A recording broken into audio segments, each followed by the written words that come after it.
diabetic foot ulcer waa marxaladaha ugu khatarta badan dadka la nool sokorta ama kaadi macaanka. bukaamada qaba cudurka kaadi macaanka ama sokorta had iyo jeer waxay u nugul yihiin inuu ka soo baxo ama infection inay ka dilaacaan lugaha hoose, gaar ahaan cirbaha, cagta hoose, faraha gudahooda inay ka soo baxaan nabro. intaana barnaamijka gudagelin saaxiibayaal ee asxaabta nagu cusub, intaana subscribe-ka noo saarin, waxaan idinka codsanayn inaad subscribe-ka saartaan, su'aalo naga soo weydiisaan. anagana waxaan diyaar idinku la ahay sida ugu dhaqsiyaha badan inaan jawaab idinka siiyo ama tale iyo aragti waxay noqoto.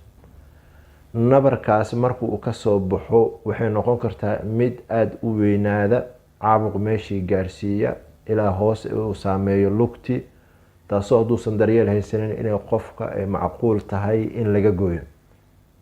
sababta loo goonayo waxay tahay in uu dabcan nabarkii ureysan waayey, meelo saayidna uu gaaray ilaa iyo murqaha hoose ama unugyada hoose ama tishuga, iyo inuu gaaray xididihii inay dhiig soo gudbin waayeen.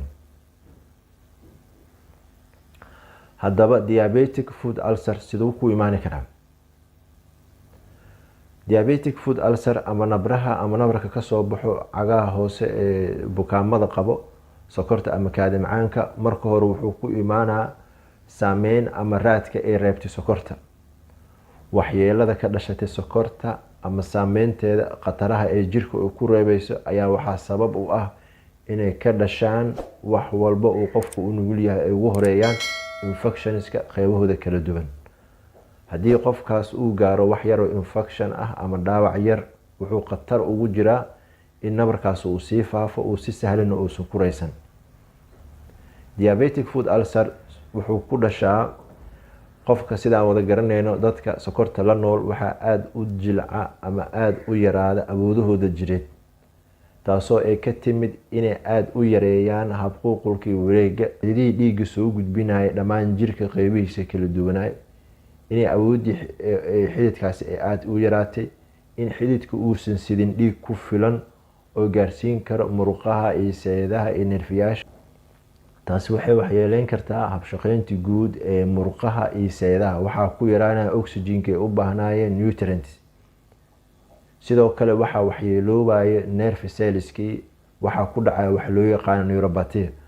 mar hadduu dhiigga uu aada u yareeyo, oxygen ku filanna aysan jirin, xididihii dhiigga soo gudbinayn ay xirmaan dhexdooda, taasoo ah sameyntii ama culeysyadii caafimaad dare ee sababtay sokorta. waxaa macquul ah inuu qofka aysan shaqeynin neuron cellska ama nerve cellska ee ku yaalo qeybaha hoose ee jirka, inay waxyeeloobaan, shaqadooduna aada u yaraato, taasoo loo yaqaano peripheral neuropathy. in nerve cellskii ay heli waayeen oxygen iyo nutrients ku filan, shaqadooda sida usii wataan, qofka dareeminkiisana uu dareemo, waxay ka dhalatay in dhiig ku filan ay soo gudbin waayeen xididaha.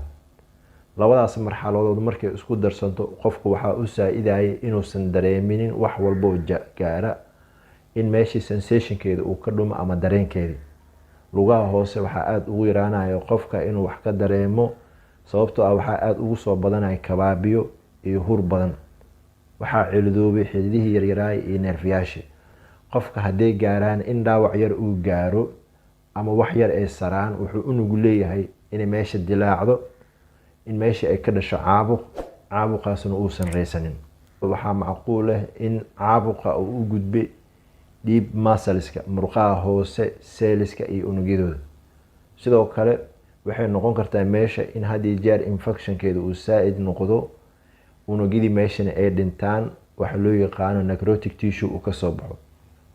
unugyo aan shaqeyneyn iyo murqo aan shaqeyneyn oo meesha isaga yaalo, kuwaasoo dhiigga uu ku yaraaday, neerfahoodana aan shaqeyneynin. waxyeeladaasna ay sababtay inay sokorta saameyn ka timid. suurtagal ahna qofka in unugyadii ay ka dhintaan hareeraha nabarka. nabarka wuxuu u gudbi karaa ilaa gudaha lafaha hoose iyo murqaha hoose ayuu u gudbi karaa. siyaabooyin badan ayaa loo daaweeyaa marka ay kasoo baxaan nabra hoose lugaha. qofka dabcan mararka qaarkood wuxuu uu sameeyaa inuu had iyo jeer uu adeegsado maadada loo yaqaano hydrogen peroxide. waa biyaha had iyo jeer lagu dhayo dhaawacyada qaara, taasoo suurtagal ah in qofka marka uu dhaymadaas uu sameeyo uuna kusoo celceliyo in meeshii ay noqoto bacteriadii inay ka disho hydrogen peroxide, balse ay saameyso unugyadii aadka u daciifay, awood badanna aanan haysanin ay ku shaqeeyaan, kuwaasoo ay ka dhigta ayagana kuwa infected ah, dhaawac ay gaarsiiso hydrogen peroxide. qofka marka la rabo in laga dhayo waa in laga ilaaliyaa hydrogen peroxide solutionka loo yaqaan. haddaba maxaa laga rabaa marka qofka? waxaa muhiima marka in qofka marka laga dhayayo, dadka badanaa adeegsanaya hydrogen peroxide waxaa ugu roon in bedelkeeda ay isticmaalaan normal saline ama cusbo aad iyo aad u khafiifa, taasoo ka dhigan tahay in ay macnaha aysan saameyn aysan ku noqonin nabarkii. marka aad diabetic foot ulcerka aad rabtid inaad daydid ama inaad la socotid marxaladiisa, waa inaad 3 meelood ka fiirisaa. assessment mar walba inaad ku fiirisaa nabarka, dimensionska uu leeyahay, dhinacyada uu leeyahay iyo circulationka wareega uu nabarkaas uu ku fadhiyo. waxay noqon kartaa in nabarku uu mid aad size-kiisu u yar uu yahay, uusan meelo badan uusan gaarsiisaneen, dhaawacaas nabarkan ay suurtagal tahay inuu soo aruuro. sidoo kale waxay noqon kartaa in deep muscleska uu gaaray, murqihii gudaha uu gaaray ama unugyadii gudaha waxyeeleeyay habsocodka dhiigga, taasoo aad arkaysid marka unugyo necrotic noqday ama tissue cadaaday oo waxba uusan ku fadhinin, shaqo badanna aan helin. arrintaas waxay u baahan tahay ukuurgalid iyo in mar walba la ogaado in nabarki uu yahay mid aad u weyn iyo midaan aad u weyn oo isbedel uusan ka dhalanin. 10 beri waxaa loo sameyn karaa qofka sidaas ah in debridement loo sameeyo, in nabarkiisa meelaha dhintay, unugyada dhintay laga soo jaro oo unugyo nadiif ah dabcan ay usoo haraan. sidoo kale qofka inuu isticmaalo koobo buud ah ama balastig ah iyo kaalsooyin aad u dhaadheer, kuwaasoo nabaraha ka ilaalin kara inay hawo saa'ida soo gasho, meeshana ay noqoto mid waxyeeladeeda sii saa'ida, nabarkina uu ku dhaco inuusan raysan.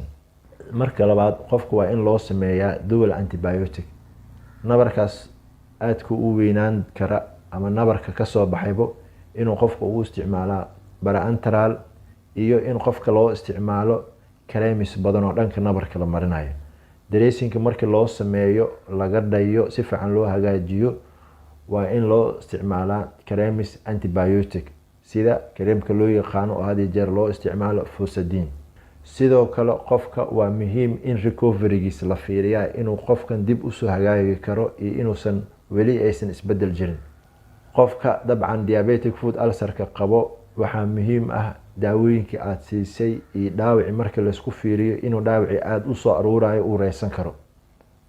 sidoo kale waxaa muhiim ah inaad ogaatid in dhaawaca wax isbedel weyn uusan jirin, nabarka lugta ku yaalay uu yahay mid aad usii faafaya. aad iyo aad idinkaga mahadcelinaa dhageysiga iyo la socodka aad la socotiin kilibiska iyo videoiska aan soo geliyay. waxaan leeyahay wassalaamu calaykum waraxmatullaahi wabarakaatu.